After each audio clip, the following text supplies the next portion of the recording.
Okay, you've probably seen that Canon have released a brand new flagship camera with the RF mount. It's the Canon EOS R1. And this is a really exciting camera, especially in the world of things like sports photography, news broadcast, because this is kind of following on the heritage of the 1 series cameras. So cameras like the 1DX Mark III, the 1DX Mark II, really big deals, I think it's fair to say, in that world. But we've already had the R3 from Canon that came out a couple of years ago. So what's the difference between those two cameras? And if you're looking at getting a very high-end, kind of sports-focused, fast-moving, subject-focused camera, how do you choose between the R1 and the R3? Well, you're in the right place. That's exactly what we're going to talk about in this video. Both of these cameras are extraordinarily good. They're both going to perform extremely well. They're both really at the top end of what you're gonna be able to do with the camera, especially when it comes to speed, capturing fast moving subjects, things like sports, wildlife, news broadcasts, anything like that. Both of these cameras have a lot in common and are able to perform very well, but there are some differences, some pretty decent differences as well. So let's get into it. First up, let's talk about the sensor. Now, both of these cameras have a very similar resolution. The R1 is rocking a 24.2 megapixel CMOS sensor. The R3 is also rocking a 24 megapixel sensor. So basically the same kind of resolution here, although the R1 does have a new 16-point low pass filter.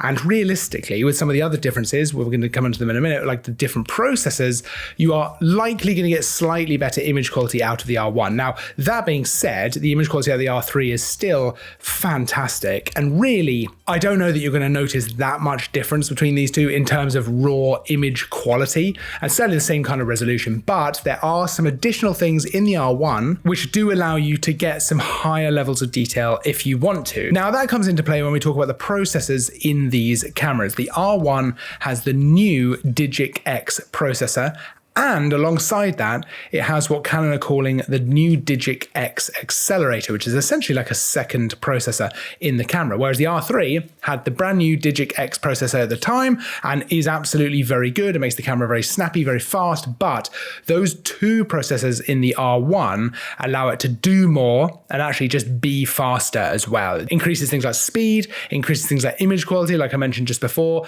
and allows the camera to do lots of interesting things all in camera. So things like in-camera upscaling, where you can take your 24 megapixel image and actually upscale it to what would essentially be 96 megapixels. So you do have the option to go for a much higher detail image if you want to, and then that allows you a bit more room to crop in if you wanted that as well. Whereas on the R3, you don't have anything like that available. Now the R1 also, because of these processors, has better noise reduction options available to you as well. So those processors not only make it faster, have better autofocus, different modes that we'll get onto in a little bit as well, but they do also allow different features within the camera to actually operate, ultimately giving you more flexibility and arguably better image quality. Now, speed is absolutely the name of the game here with both of these cameras, and to be fair, they're both very, very fast. So you're absolutely going to get great burst shooting with either of these cameras. The R1 is able to shoot up to 40 frames a second, while the R3 is able to shoot up to 30 frames a second. So a little bit of a speed boost there on the R1, but it's not just that. You also get things like pre-capture shooting on the R1, which is constantly capturing 20 frames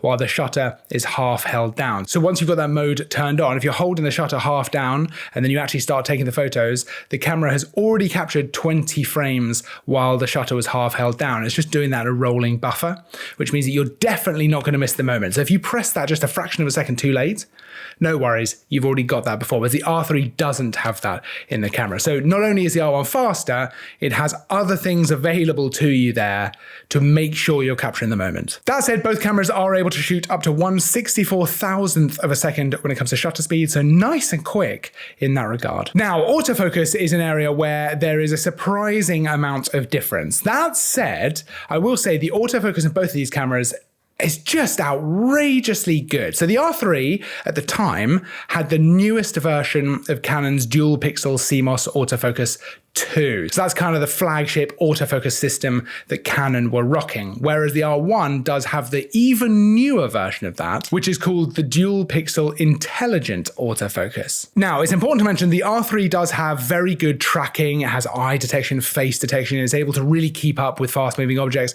You're not really going to have a problem. And I think outside of the most demanding scenarios, you're probably not going to notice a massive amount of difference. However, the R1 does have a load of new tools available to it with the autofocus to make your life a lot easier as a photographer and as a videographer as well. So for example, we've got advanced tracking in the R1. So tracking of people, tracking of joints, head, faces. It can actually track people even when things move in front of them. So actually kind of estimating where the head is, even as an obstacle passes in front or they move behind something, which can be really, really useful when you're talking about sports, for example, where you might have other players moving in front of the player you're trying to photograph. Better subject detection as well, so it now recognizes things like horses, planes, trains, loads of stuff like that. And really impressively, it has something called action priority, which if you're shooting sports is absolutely amazing, to be honest. So you can tell the camera which sport you're shooting. Certainly at the moment it's sports that have a round ball. I think that's important to the way the system works. But essentially,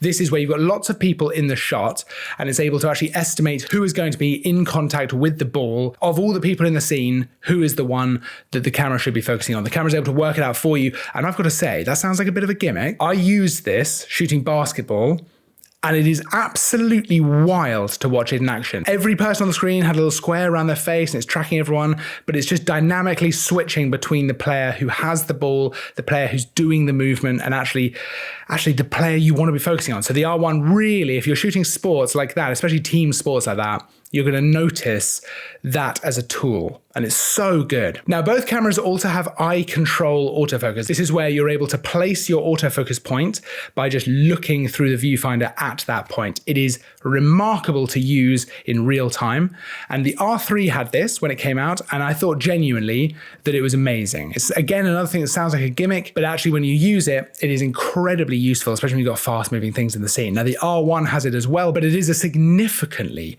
updated version of it, and it is much better. It is just much better. It's interesting to have tried that out because it just does immediately feel very fast, very snappy, very accurate. You calibrate your eye to it and it just does it. So while both cameras have it, it is better on the R1, but you're still going to get that ability with either camera. Another thing you have in both cameras is actually really good in-body image stabilization. So both cameras have this. The R3 has up to 8 stops.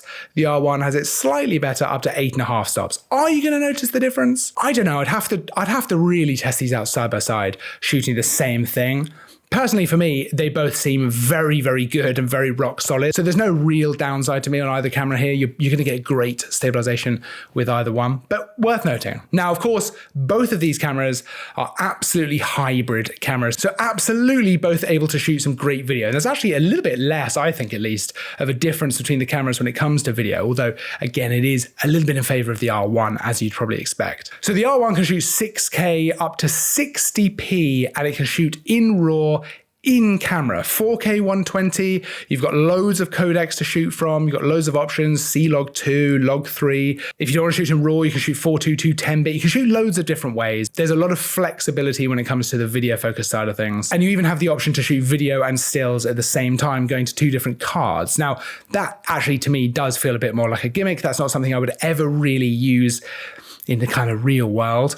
But it is in there, and I guess maybe there's a use case I'm not thinking about. Whereas the R3 just doesn't have quite as many options when it comes to video, but it is still very powerful. So you can still shoot 6K up to 60 frames a second. You can still shoot 4K up to 120 frames a second. You've got the ability to shoot 4K and 10-bit, 422. You don't have quite as many options when it comes to things like shooting in log, and certainly not that mode to shoot video and stills at the same time. Although, like I say, I don't think that's a particularly big loss. So again, a little bit of a bump up there to the R1. Now, in terms of the actual body and the design of these cameras, they're actually pretty similar. The R3 is a little bit smaller, it's a little bit lighter as well, but there are some upgrades on the R1. So for example, the EVF on the R1 is now 9.44 million dots. That's an OLED EVF, 120 frames a second refresh rate. It's brighter as well, which is important if you like to shoot with 2 eyes open. So you can see one on the world, one through the EVF, actually is much nicer if the EVF is nice and bright. It's less of a kind of contrast between a bright world and a dark EVF. Whereas on the R3,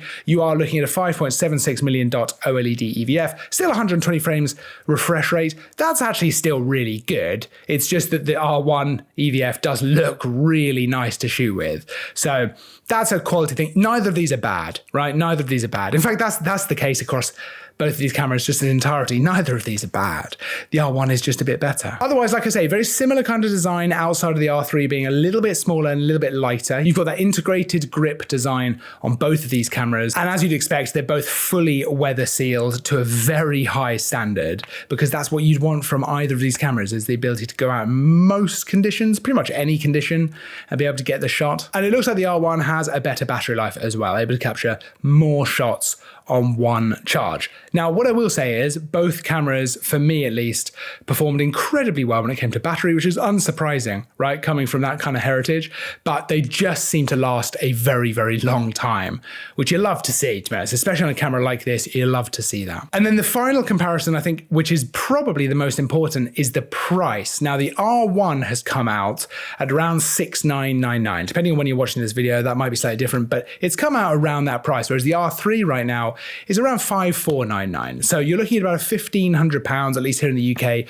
difference between the cameras. And that's significant, right? Because that's a lens. That's a really good lens. That's a nicer L lens for the camera, which is important because the camera is only going to be as good as the lens. So for the same price as the R1, you can get the R3 with a lovely lens, which is something to consider. I think the truth is, if you want the absolute best of the best, you want the tech that's going to make your life as easy as possible. If you're going out there shooting professionally, shooting sports stuff, maybe wildlife stuff, news stuff, and you want the best tool for the job, then the R1 is the camera to go for. That is just a remarkable camera with technology in there to make your life as easy as possible when it comes to photo or video.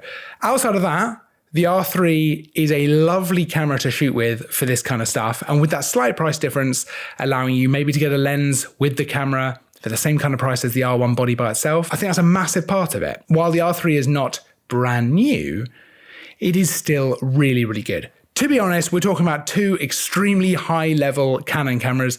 You can't really go wrong. So it just depends. Do you need that extra level of speed and that extra tech that you'd find in the R1? Let me know what you think, R1 or R3, which would be the camera for you. Let me know in the comments, and let me know why as well, because it's super interesting. You can check out both cameras by following the links down in the description. Otherwise, don't forget to like and subscribe. There's new stuff all the time. I'll see you in the next video, but until then, as always, thanks for watching.